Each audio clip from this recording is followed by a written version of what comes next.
어느 낡은 다리 위, 30년 동안 나무 상자 위에 앉아 지나가는 사람들에게 동냥을 하던 거지가 있었습니다. 어느 날 지나가던 낯선이가 묻습니다. 당신이 깔고 앉아있는 그 상자 안에 뭐가 들어있어? 거지가 귀찮다는 듯 대답하죠. 그냥 나무 쪼가리일 뿐이요. 낯선이가 재촉합니다. 한번 열어나 보시오. 투덜대며 뚜껑을 열어 젖힌 거지는 그 자리에서 기절할 뻔했습니다. 그가 30년 동안 엉덩이로 깔고 앉아있던 그 낡은 상자 안에는 눈부신 금덩이가 가득 차 있었으니까요. 오늘 여러분이 깔고 앉아 있었지만 단 한 번도 열어보지 않았던 그 상자를 열어드릴 겁니다. 여러분은 성공합니다. 여러분이 그걸 원했기 때문이죠. 안녕하세요. 하와이 대저택입니다. 네, 여러분. 모든 게 완벽해 보이는 일상입니다. 남들이 부러워하는 직장, 안정된 수입, 주말이면 맛집을 찾아다니며 찍는 인증샷들. 그런데 왜 일요일 밤이면 가슴 명치 끝이 묵직해지는 걸까요? 샤워를 하며 멍하니 서 있을 때 거울 속에 비친 내 얼굴이 왜 그토록 낯선 타인처럼 느껴지는 걸까요? 이게 나야? 난 그냥 이렇게 늙어가는 건가? 그야말로 소리 없는 비명이 욕실을 가득 채웁니다. 우리는 불안해지면 습관적으로 밖으로 나갑니다. 서점에 가서 누군가의 성공담을 쇼핑하고 이런저런 방법으로 남의 지도를 훔쳐보며 내 위치를 찾으려 애쓰죠. 우리는 배우고 있지 않습니다. 그저 타인의 정답을 수집하고 있을 뿐이죠.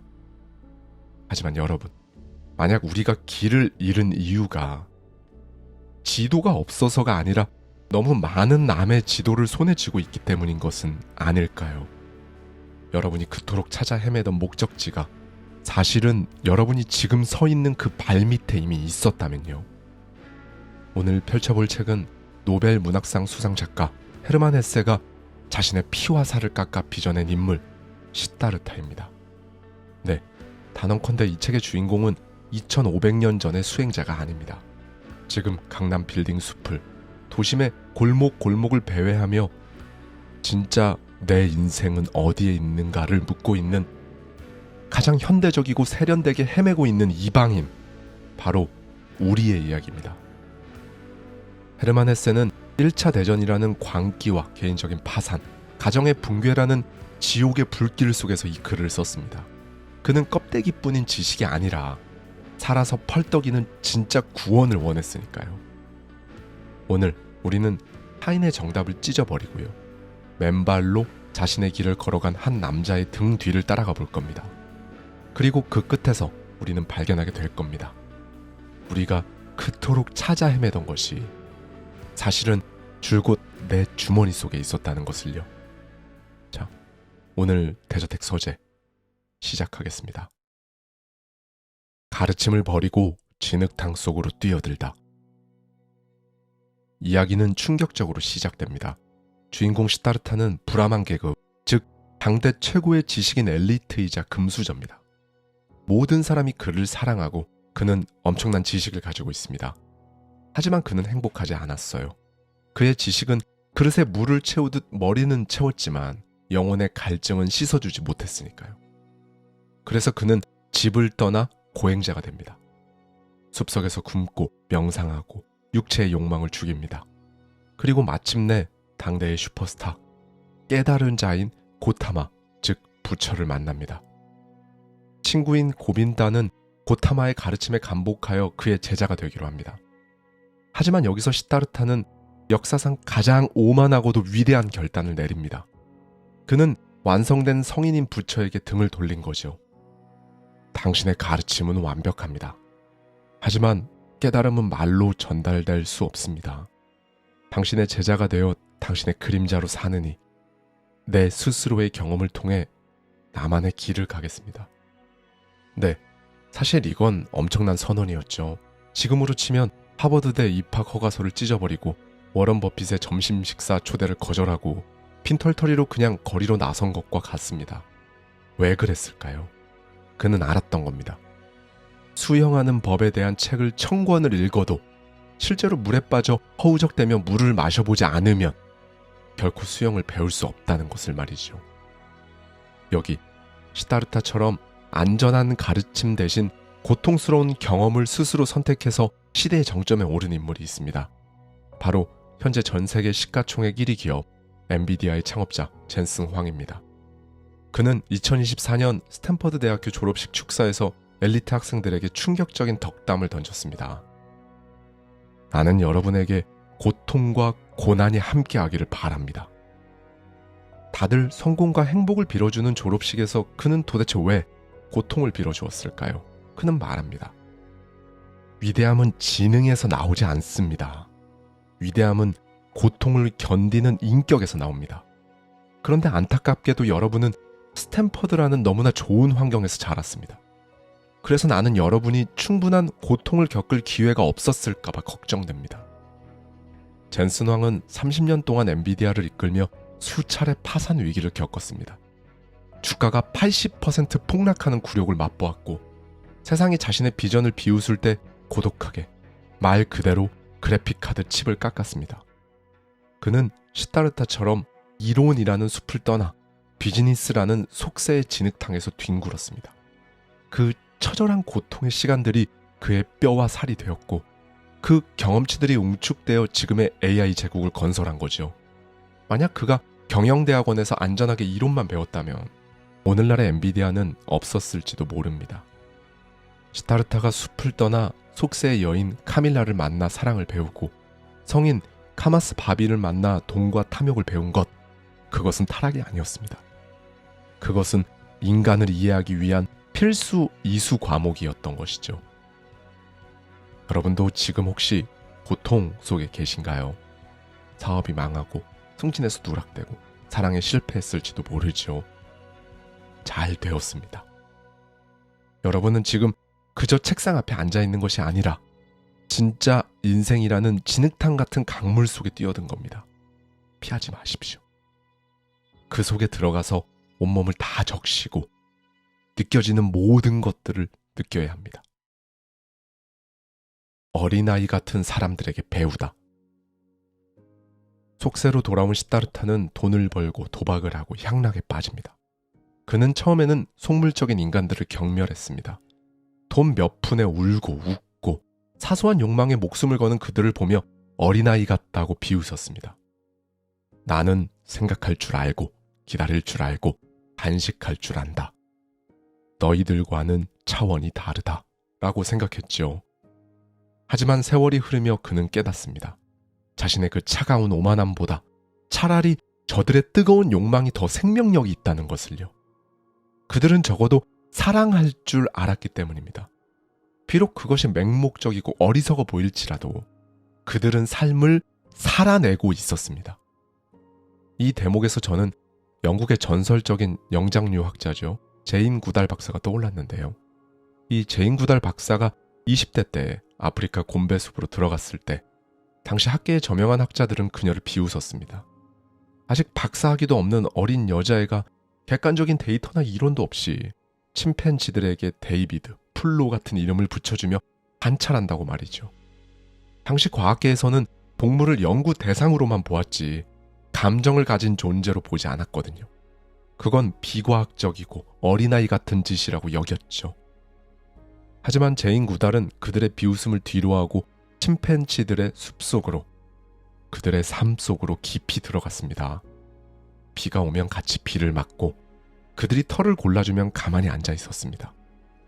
그녀는 이론으로 그들을 재단한 것이 아니라 그저 그들과 함께 살았습니다. 그 결과 그녀는 인류가 수천 년간 몰랐던 사실, 즉 침팬지도 도구를 사용하고 전쟁을 하고 깊은 슬픔과 사랑을 느낀다는 사실을 밝혀냈습니다. 그녀의 위대함은 거리두기가 아니라 스며들기에서 나왔습니다. 그녀가 만약 상아탑에 앉아 해부학 책만 파고들었다면 절대로 얻을 수 없었던 지혜입니다. 시다르타가 배운 것도 바로 이것이겠죠. 삶은 분석하는 것이 아닙니다. 삶은 만져보고 냄새맡고 부딪히는 것입니다. 여러분의 직장 동료가 혹은 가족이 너무 속물적으로 보이나요? 주식 이야기에만 열을 올리고 좋은 물건에만 집착하는 그들이 한심해 보이나요? 충분히 그렇게 보일 수 있습니다. 다만 어쩌면 우리는 이제 그 오만함을 내려놓아야 하는지도 모릅니다. 나는 그들만큼 치열한가? 나는 그들만큼 나만의 방식으로 내 삶을 살아가고 있는가? 이 질문들에 쉽사리 답을 할 수 없다면 말이죠. 최소한 그들은 치열하게 자신의 방식대로 삶을 사랑하고 있는 중입니다. 그 뜨거움을 이해하지 못하면 아무리 고상한 철학도 그저 죽은 활자에 불과할 테니까요. 시간은 존재하지 않는다. 오직 강물만이 흐를 뿐. 시타르타는 속세의 쾌락에 젖어 점점 자신의 영혼이 썩어 들어가는 악취를 맡습니다. 자신이 그토록 경멸하던 탐욕스러운 늙은이가 되어버린 자신의 얼굴을 강물에 비춰보고는 절망에 빠져 물속으로 몸을 던져 죽으려 합니다. 바로 그 찰나의 순간, 강물 깊은 곳에서 우주의 소리, 오음이 울려 퍼지며 그는 눈을 뜹니다. 그리고 그는 뱃사공 바주데바와 함께 강가에 머물며 강의 목소리를 듣는 법을 배웁니다. 이 부분이 바로 이 소설의 심장이자 헤세가 우리에게 전하는 노벨 문학상급의 통찰이 폭발하는 지점인데요. 강물은 시타르타에게 속삭입니다. 시간이란 존재하지 않는다. 생각해볼까요? 강물은 산골짜기 수원에도 있고 굽이치는 폭포에도 있고 잔잔한 나루터에도 있고 드넓은 바다에도 동시에 존재합니다. 강물에게 어제 흘러온 상류나 내일 흘러갈 바다는 없습니다. 오직 영원한 현재만이 흐르고 있을 뿐입니다. 우리의 인생도 이와 똑같지 않을까요? 우리는 그때 내가 왜 그랬을까?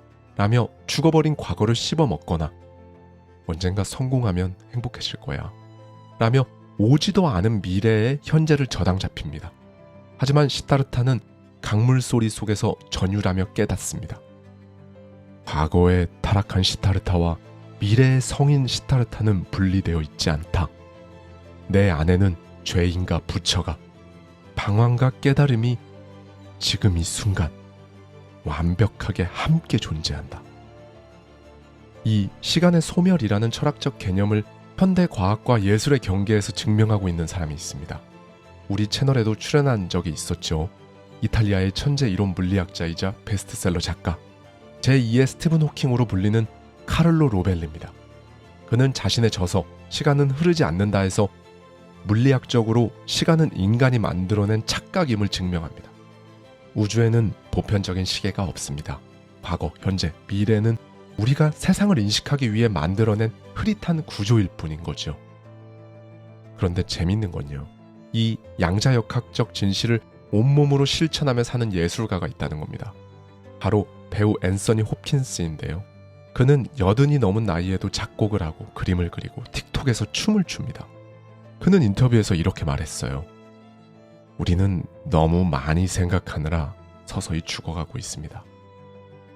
여기서 홉킨스가 말한 것은 창조적 사색을 하지 말라는 것이 아닙니다. 우리의 영혼을 갉아먹는 쓸데없는 걱정을 하지 말라는 것이죠. 우리는 완벽한 정답을 찾으려다 정작 삶이라는 문제를 풀지 못합니다. 일어나지 않을 일을 계산하느라 지금 내 심장 박동 소리를 놓칩니다. 그건 사는 게 아니라 견디는 것이 아닐까요? 앤서니 홉킨스가 연기할 때 그는 과거의 대본을 외우는 것도 미래의 아카데미 오스카를 기대하는 것도 아닙니다. 그는 카메라가 돌아가는 그 찰나의 순간에 완벽하게 몰입합니다. 양들의 침묵에서 그가 보여준 한니발 렉터의 눈빛은 시간이 멈춘 듯한 오직 존재만이 남은 눈빛이었습니다. 그에게는 왕년의 대배우라는 과거도 죽음을 앞둔 노인이라는 미래도 중요하지 않습니다. 그는 시타르타의 강물처럼 오늘 아침에 마시는 차 한 잔, 지금 들리는 피아노 선율, 지금 내 앞에 있는 고양이 한 마리의 우주 전체를 담아냅니다. 여러분 혹시 왕년에 내가 잘 나갔는데 라며 바다로 가는 물만 쳐다보고 있지 않습니까? 아니면 언젠가 성공하면 행복해지겠지 라며 상류의 물을 하염없이 기다리고 있지는 않은가요? 그러는 사이 여러분의 지금은 소리 없이 증발하고 있습니다. 강물 소리를 한번 들어보십시오. 상처받았던 어린 시절의 나도, 실패했던 어제의 나도, 성공할 내일의 나도 모두 지금 여기에 함께 흐르고 있습니다. 그것을 받아들이는 순간 우리는 우리를 평생 따라다닐 시간의 공포로부터 해방됩니다. 경청, 영혼을 비추는 거울. 시타르타가 강에서 배운 또 하나의 위대한 능력은 바로 경청입니다. 뱃사공 바주데바는 말을 많이 하지 않아요. 하지만 시타르타가 자신의 파란만장한 인생 이야기를 털어놓을 때 바주데바는 그저 조용히 하지만 깊은 눈으로 그 이야기를 흡수합니다. 비난도 충고도 칭찬도 하지 않아요. 그저 강물처럼 모든 이야기를 받아들입니다. 시타르타도 느낍니다.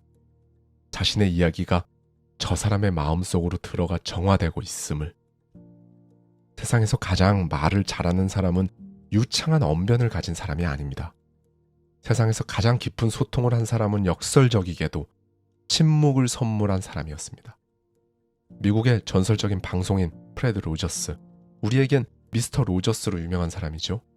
1969년 미국 상원 청문회장, 공영방송 예산 2천만 달러 삭감을 막기 위해 로저스가 증언대에 섰습니다. 상원 의원 존 파스토어는 무뚝뚝하고 공격적인 태도로 빨리 말하라고 재촉했습니다. 로저스는 화려한 수사나 논리적인 데이터를 들이밀지 않았어요. 그는 아주 천천히 부드러운 목소리로 아이들에게 감정을 가르치는 것이 왜 중요한지에 대해 이야기했습니다. 그리고 자신이 만든 아이들을 위한 노래 가사를 나직하게 읊조렸습니다. 화가 날 때면 나는 꾹 참을 수 있어. 뭔가를 부수고 싶을 때 나는 멈출 수 있어. 그의 말은 연설이 아니었습니다. 그것은 강물 소리였습니다. 그는 청문회장의 적대적인 공기를 자신의 고요함으로 덮어버렸습니다. 그의 이야기를 경청하던 파스토어 의원의 눈시울이 붉어졌습니다. 그리고 파스토어는 말했습니다. 학살이 돋는군요. 당신이 방금 2천만 달러를 지켜냈습니다. 로저스는 평생 아이들의 이야기에 귀를 기울였습니다. 방송 중에도 그는 무려 1분 동안 아무 말 없이 카메라를 응시하며 침묵을 유지하곤 했습니다. 그 침묵 속에서 아이들은 자신이 이해받고 있다, 존중받고 있다는 느낌을 받았다고 하죠. 그는 시타르타의 친구 바주데바처럼 타인의 고통을 자신의 강물에 흘려보내 정화시켜주는 존재였던 겁니다. 여러분은 누군가의 말을 들을 때 다음에 내가 무슨 말을 할까를 고민하고 있지는 않았습니까? 아니면 그건 네가 틀렸어 라고 판단하고 있지는 않았습니까? 진정한 지혜는 입이 아니라 귀에서 나옵니다. 누군가의 이야기를 판단 없이 온전히 들어주는 것, 그것이 바로 그 사람을 부처로 대접하는 것입니다. 돌멩이 하나가 우주다. 이야기의 끝에서 시타르타는 다시 친구 고빈다를 만납니다. 여전히 깨달음을 찾아 헤매는 고빈다에게 시타르타는 땅바닥에 돌멩이 하나를 집어들고 말합니다. 이것은 돌멩이다. 하지만 이것은 언젠가 흙이 될 것이고, 흙은 식물이 되고, 식물은 동물이 되고, 동물은 인간이 되고, 인간은 부처가 될 것이다. 그러니 이 돌멩이는 미래의 부처다. 아니, 시간은 존재하지 않으므로 이 돌멩이는 지금 이미 부처다. 그래서 나는 이 돌멩이를 사랑한다.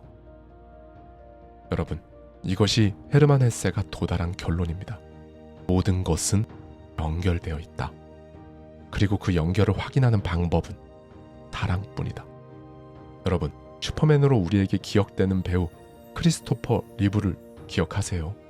그는 말에서 떨어져 전신마비가 되었습니다. 헐리우드 최고의 육체를 가졌던 그가 하루아침에 손가락 하나 까딱할 수 없는 신세가 된 거죠. 처음에 그는 죽고 싶어 했다고 합니다. 그의 인생은 끝난 것처럼 보였고요. 하지만 그는 그 고통의 감옥 속에서 자신의 내면으로 깊은 여행을 떠났어요. 그는 자서전 스틸미에서 이렇게 말합니다. 나는 내 몸이 아니다. 나는 내 휠체어도 아니다. 나는 여전히 나다. 그는 움직일 수 없는 몸으로 척수연구재단을 설립하고 수많은 장애인들에게 희망을 주었습니다.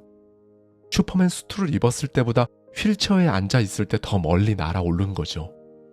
그는 깨달았어요. 자신의 마비된 육체조차도, 고통스러운 이 현실조차도 사랑해야 할 나의 일부이자 우주의 일부라는 것을요. 그는 세상을 떠났지만 그의 영혼은 수많은 사람들의 가슴 속에서 여전히 강물처럼 흐르고 있을지도 모르겠습니다. 사랑하는 여러분, 시타르타는 깨달음을 얻기 위해 부처의 곁을 떠났고 속세에 들어갔고 강가에 앉았습니다.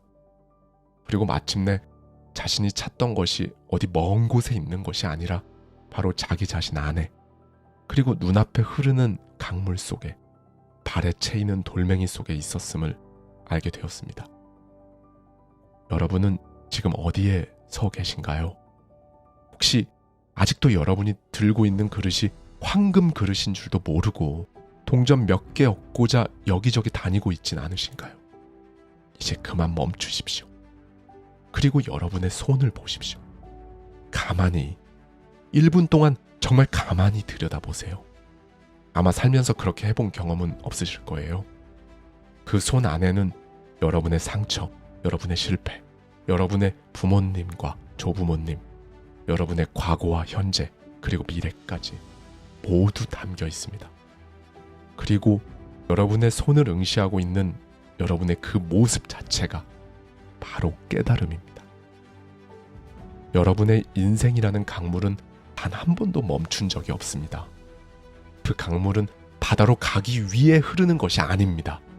그저 흐르기 위해 흐르는 것입니다. 오늘 밤 창문을 활짝 열어보세요. 그리고 잠시, 아주 잠시라도 눈을 감고 귀를 기울여 보십시오. 도시가 내뱉는 매캐한 소음, 저 멀리서 들려오는 구급차 사이렌 소리, 아스팔트를 긁고 지나가는 타이어 소리, 그리고 이름 모를 누군가의 웅성거림까지. 그 모든 불협화음이 하나로 합쳐져 우주가 여러분에게 불러주는 장엄한 자장가, 옴이 되어 울려 퍼지는 기적을 들어보십시오. 그 소리가 가슴을 치고 들어오는 순간 여러분 눈에서 이유를 알 수 없는 뜨거운 눈물이 쏟아질지도 모릅니다. 그런데 그건 슬픔의 눈물이 아니죠. 지금까지 그토록 오랫동안 밖에서만 찾아 헤매던 그 무언가가 사실은 처음부터 내 심장 속에 둥지를 틀고 있었음을 깨닫는 안도감의 눈물입니다. 여러분은 더 이상 남의 사랑, 남의 인정을 원하는 사람이 아닙니다. 여러분은 그 자체로 완벽한 우주입니다. 그리고 많은 이들이 그토록 사랑에 맞지 않는 시타르타는 바로 여러분 자신이었습니다. 여러분은 이미 도착해 있습니다. 여러분의 강물은 지금도 아름답게 흐르고 있습니다. 감사합니다. 지금까지 하와이 대저택이었습니다.